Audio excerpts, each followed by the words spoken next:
नमस्ते दोस्तों, मैं हूं डॉक्टर अमित कुमार, एक investment expert, mutual fund distributor, AMFI registered mutual fund distributor. आज हम बात करेंगे कि एक एक्स्ट्रा इनकम सोर्स के बारे में। दोस्तों, ऐसा कौन है जो नहीं चाहता कि इनकम का एक एक्स्ट्रा सोर्स। वारेन बफे कहते हैं कि never depends on a single income, make investment to create second source of income. इसका मतलब ये हुआ कि आपको एक सेकंड सोर्स ऑफ इनकम के लिए अपनी जो पूंजी है उसको भी काम पर लगाना चाहिए, तो आप भी कमाएंगे और आपकी पूंजी भी कमाएगी। वो कैसे दोस्तों? ये पॉसिबल है इन्वेस्टमेंट के द्वारा। तो आजकल जो इन्वेस्टमेंट का बेसिकली जो आप चारों तरफ जो सुनने को मिलता है, सेकंड सोर्स ऑफ इनकम के लिए हम लोग क्या करते हैं? निवेश करते हैं। Do you need second income regularly? क्या आपको सेकंड सोर्स ऑफ इनकम चाहिए? तो आइए दोस्तों, आगे इस वीडियो में जानते हैं कि कैसे आप अपने लिए एक extra source of income create कर सकते हो। इसके लिए अपने को देखना है कि हम लोग इन्वेस्टमेंट कहाँ करेंगे। बेसिकली क्या होता है कि ज़्यादातर कॉमनली दो ऑप्शंस हमारे पास होते हैं इन्वेस्टमेंट के लिए। अधिकतर दो ऑप्शंस हमारे को मिलते हैं इन्वेस्टमेंट के लिए। पहला, हम लोग कोई प्रॉपर्टी बाई कर लेते हैं, उसमें रेजिडेंशियल हो सकता है, कमर्शियल हो सकता है, या फिर हमारे पास जो पूंजी है उसकी हम लोग एफडी करा देते हैं या फिर बॉन्ड्स ले लेते हैं। यहाँ पर देखिए, प्रॉपर्टी की अगर बात करो तो प्रॉपर्टी जो है रेजिडेंशियल का आपको 2 से 3% का रिटर्न मिलता है और कमर्शियल का 4 से 5% आ जाता है, परंतु उसकी जो मंथली मेंटेनेंस होती है वो बहुत होती है और टेनेंसी इशू भी इसमें होता है, किराएदार मिल रहा है कि नहीं मिल रहा। दूसरा, डॉक्यूमेंटेशन एंड लीगल, इसमें जब आप एंट्री करते हो तो 7% का आपको 7% का आपको स्टाम्प ड्यूटी देनी पड़ती है, और जब आप एग्जिट होते हो तब भी 30% का इसके ऊपर लगभग 30% का ही आप मान के चलिए कैपिटल गेन का टैक्स होता है। जब आप एफडी पे बात करते हैं तो एफडी के अंदर भी आपको 5% के आसपास का 6-7% तो आज के दिन सीनियर सिटीजन्स को इंटरेस्ट रेट मिल रहा है, और इसमें टैक्सेशन भी हाई है। क्योंकि अगर आप देखिए, इन्फ्लेशन को अगर बीट नहीं कर पा रहे हैं तो एफडी में मैं समझता हूं कि कोई ग्रोथ आती नहीं है। तो सवाल उठता है कि क्या कोई बेटर सॉल्यूशन है एफडी और रियल एस्टेट के अलावा? तो मैं कहूँगा जी हाँ, आप हाइब्रिड फंड्स के अंदर, जिनको बोलते हैं बैलेंस्ड फंड्स, उनमें आप निवेश कीजिए और SWP का ऑप्शन लीजिए। इसको बोलते हैं सिस्टमेटिक विड्रॉल प्लान।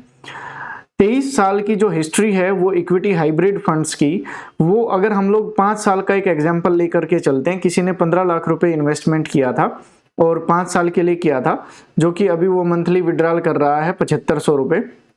तो टोटल विड्रॉल उसने 5 साल में 4,50,000 रुपये का कर लिया है, और 5 साल के बाद उसको 26,16,606 रुपये भी मिलते हैं। तो टोटल कितना हो गया? 30 लाख समथिंग। एवरेज रिटर्न आप जब देखोगे हाइब्रिड फंड्स का, चाहे मार्केट बीच में कैसे भी उतार चढ़ाव से गुजरती है, तो एवरेज 15% के आसपास का CAGR अपने को मिल ही जाता है। तो जब मंथली एक आपकी साइड बाई इनकम जनरेट भी हो गई आपकी इन्वेस्टमेंट के कारण, तब भी आपको काफ़ी अच्छा इसके अंदर रिटर्न देखने को मिलता है। अगर पिछले 22 साल की आप हिस्ट्री को देखते हो, जिसमें कि ये तो ऑन रिकॉर्ड है दोस्तों, आप लोग देख सकते हो SBI इक्विटी हाइब्रिड फंड का क्या परफॉर्मेंस है, SBI का, आदित्य बिरला का क्या परफॉर्मेंस है। अगर 15-15 लाख रुपए इनमें डालते 5 साल के पीरियड के लिए और 7500 रुपये निकालते, तो एवरेज अपने को 27 लाख समथिंग तो सभी में मिलना ही था। 24 से 25 लाख रुपए एवरेज, मतलब सभी का अगर आप एवरेज देखते हो तो 15% के आसपास का रिटर्न तो सभी का है। तो it is better option, far better option than the real estate. Real estate में क्या लगता है कि सबको कि बहुत अच्छा रिटर्न दे रहा है।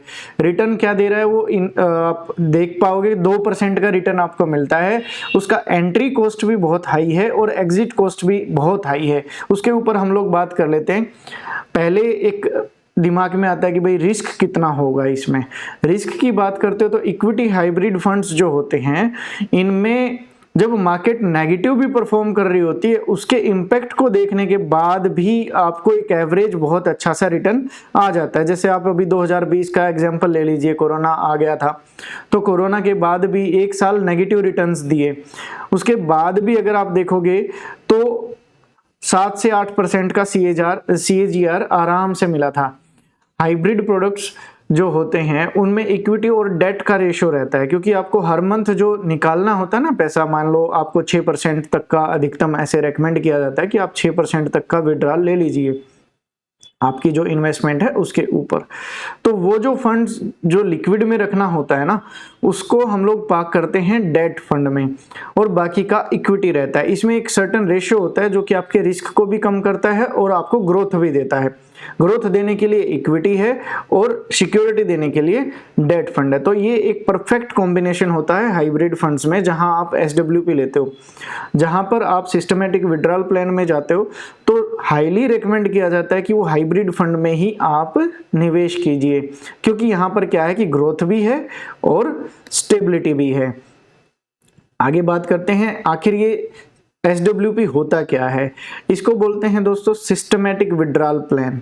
इसमें एक म्यूचुअल फंड्स में एक फैसिलिटी है जहां आपने अगर बोल दिया, मान लो मुझे 1 तारीख को इतने रुपए चाहिए होते हैं, तो वो 1 तारीख को ऑटोमेटिक विड्रॉ करके आपको आपके म्यूचुअल फंड में से आपके अकाउंट में पैसे दे देगा, और उतनी जो यूनिट्स हैं वो आपकी रिडीम हो जाएंगी, यानी कि सेल हो जाएंगी ऑटोमेटिकली। आपने शुरू में ही डिफाइन कर देना कि मुझे 1 तारीख को निकालना है, 10 को निकालना है, कब आपको पैसा चाहिए होता है मंथली, तो वो हर मंथ पैसा ऑटोमेटिकली डेबिट हो जाएगा और आपकी वो जो यूनिट्स हैं वो रिडीम हो जाएंगी।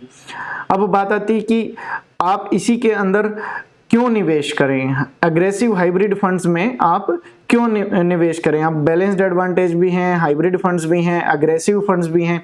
अग्रेसिव इसलिए रिकमेंड किया जा रहा है क्योंकि इसमें 65% तो इक्विटी में रहता है, ग्रोथ जिससे आपको मिलती है, और सिक्योरिटी जिसमें मिलती है वो 35% आपका रहता है। एक तो यहाँ से आपकी इनकम आ जाती है और ये रिस्क को भी आपका डाउन करता है, क्योंकि इक्विटी जो मार्केट होती है वो थोड़ी वोलेटाइल होती है, परंतु रिटर्न भी यही कमा करके देती है। तो बात करते हैं auto asset allocations and rebalancing. इसमें रीबैलेंसिंग का भी ऑप्शन होता है जो कि एक बहुत अच्छा है। मार्केट अगर ऊपर है तो ये उसके अंदर बना रहेगा, ज़्यादा से ज़्यादा इक्विटी के अंदर निवेशित रहता है। जब मार्केट डाउन आती है और करेक्शंस होने के चांसेस होते हैं तो ये डेट के अंदर ट्रांसफर कर लेता है फंड्स को, और जब मार्केट फिर से एक फ्लो में आती है, बुलिश होती है, तो फिर से इक्विटी के अंदर ट्रांसफर करना चालू कर देता है। इस तरीके से एग्रेशन के कारण बहुत अच्छे रिटर्न्स अपने को इसके अंदर देखने को मिलते हैं।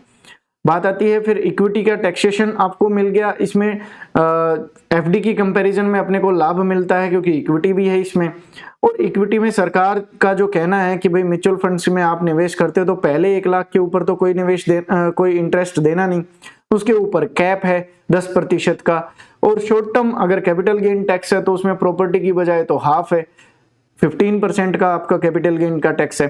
तो dynamic management of debt portfolio ये इसके अंदर आपको ऑप्शन देखने को मिलता है। But why have a debt fund in your portfolio, हम आपको ये डेट फंड भी आपके पोर्टफोलियो में होना क्यों जरूरी है, क्योंकि आपको लिक्विडिटी देता है। मोटी भाषा में बात करें तो अगर अपने को कोई इमरजेंसी हो जाए तो इमरजेंसी फंड्स आपको कहाँ से मिलेगा, वो आपको डेट फंड्स में से मिलता है। ये आपको लिक्विडिटी मेंटेन करने के लिए बहुत अच्छा हेल्प करता है। अगर आप देखोगे इसका 12% का 5 इयर्स के उसमें 12% का रिटर्न अगर रहता है तो ये आपके जो एवरेज वैल्यू है वो विड्रॉल की 4,10,000 कुछ हो जाती है। ऐसे ही इसमें 10 ईयर के रोलिंग पीरियड पे आपका एवरेज वैल्यू जो है वो 6,16,000 रुपये हो जाती है। मिनिमम रिटर्न इसमें 4% से 8% के आसपास तक का रहता है, 9-10 के आसपास भी आ जाता है अगर मार्केट ठीक रहती है तो। चलिए आगे बढ़ते हैं। SWP जो होता है हाइब्रिड फंड्स में, ये हम लोग के साथ में आप क्यों करें, तो वहां पर क्या है कि आपको एक तो सेफ्टी मिलती है, लिक्विडिटी मिलती है कि आपका पैसा भी आपको विड्रॉल होता रहता है रेगुलर। जो आपने टाइम फ्रेम दे दिया 1 तारीख को चाहिए या 2 को चाहिए, ऐसे इस हिसाब से, और इसमें एप्रिसिएशन भी बहुत अच्छा मिलता है आपको। तो let us look at the performance of SWP in some equity hybrid funds. तो आप अगर पिछले उसमें देखोगे तो 20 लाख रुपए अगर किसी ने निवेश किए थे और मंथली विड्रॉल 10,000 रुपए का किया है तो उसने 20 लाख रुपए तो निकाल ही लिए हैं। ये बात हम लोग कर रहे हैं 2006 से 23 के बीच में, और फाइनल वैल्यू उसकी 1,07,00,000 रुपए पड़ी भी है। तो टोटल अगर देखा जाए तो 1,28,00,000 रुपए के करीब उसका हो जाता है, जबकि 13% का CAGR है। इसमें मैं आपको कैनरा रूबिको का भी एग्जांपल दे सकते हैं, इसमें भी लगभग यही अमाउंट इसके अंदर देखने को मिला है। तो अधिक जानकारी के लिए आप हमसे जुड़े रहिए, आप मुझसे संपर्क कर सकते हो, नीचे दिए गए लिंक के साथ में आप जुड़िए, आप स्टार्ट कीजिए। अधिक जानकारी के लिए always feel free to contact me. Thank you so much.